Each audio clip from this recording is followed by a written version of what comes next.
So let's do the back exercise, the question and answers of the summit within, along with the comprehension check. Okay.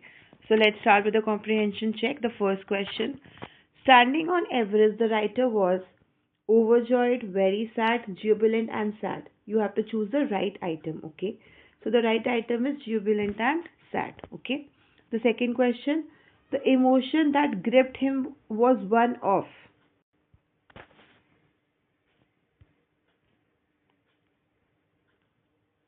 victory over hurdles, humility and sense of smallness, greatness and self importance, or joy of discovery. So you have to choose the right item, okay? So the right item is humility and a sense of smallness, okay?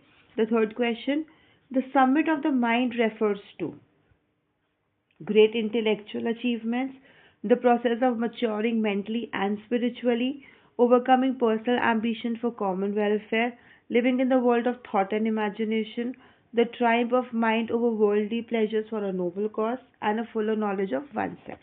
So in this question, we have to mark the items which are not relevant. Okay. So I've marked the items which are not relevant. So great intellectual achievements is not relevant. Then overcoming personal ambition for common welfare is not relevant. Then living in the world of thought and imagination, and the triumph of mind over worldly pleasures for a noble cause. Okay. So these are not relevant. And see, what are relevant are the process of maturing mentally and spiritually, then a fuller knowledge of oneself, right? When he reached at the top of the Mount Everest, he got a fuller knowledge of oneself, how hard work he can do, how much agility he has, how much strength he has, right? So he discovered himself there. Now the question one. What are the three qualities that played a major role in the author's climb? So this is an important question, usually comes in 1 mark, right? So the answer is the three qualities that played a major role in the author's climb are endurance, persistence, and willpower. Then why is adventure, which is risky, also pleasurable? Adventure is risky but pleasurable. It gives us pleasure, right? We enjoy it. Though it presents great difficulties, man takes delight in overcoming such hurdles. Everest is the highest, the mightiest, and many attempts have been made to climb it. According to the author, when the summit is climbed, there is a feeling of exhilaration, another sense of excitement, another kind of excitement, a new kind of the joy of having done something, the sense of a battle fought and won. Right? There is a feeling of victory and of happiness.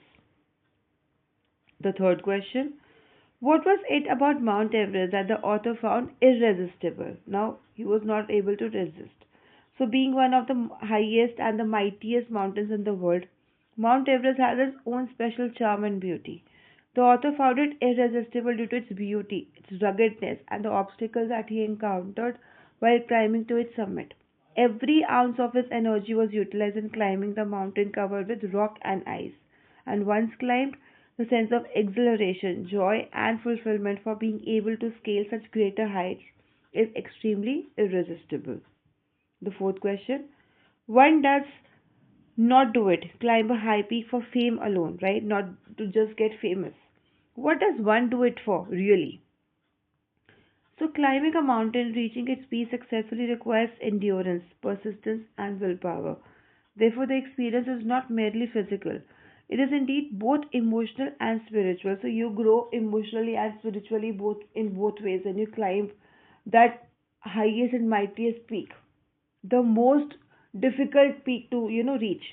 Then it satisfies the climber's internal love for adventure, which one gives a sense of fulfillment and satisfaction.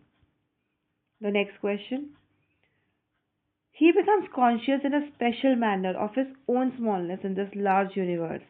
This awareness defines an emotion mentioned in the first paragraph, which is the emotion.